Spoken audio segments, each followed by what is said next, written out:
Babacanlarımızı təbriklər gəlin. Esselamu aleyküm. Beynəminiz Bülent'den nimet, Baktığımızda sağ aman olayız Xudayım. Kesbinizden kemal tapqayız Xudayım. Təbrikliyim.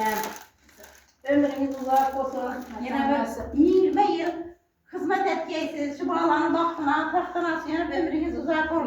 Dik muradını öyləsirib, dil uçunu çıkarıb, yeyilib yazılmışın vaxtına, taxtına suyunub oturgaysınız. Diyelik derslerine. Ömrünüzün songi geçer, gamlar işik kokmasın. Kaygı, həsrət kıdırsa da öyünüzün tapmasın. Asla ananız xatlap ötsün, mihir ile muhabbet, sizge daim həmrah olsun. Tinçlik, sağlık, baxt, amət.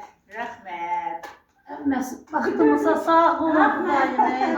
Daim tamaşamızda Dik durayım, bir kanadını bir yiyemiz ilayim. Xudayımız Xudayım. Gene benim atam bu ilahında Xudayım. Ömrünüz uzak olaydı. Allah akıllı, huşlu, piriyemize yılında hayır diyedim vallahi. Faydalarımız ki Xudayım. İlahi. Bir muratam akıllı kuşu ola bu kadar Xudayım. Alimələrini bulgayla. Hava havarını alıp karıgandı emme de canınıza varıp.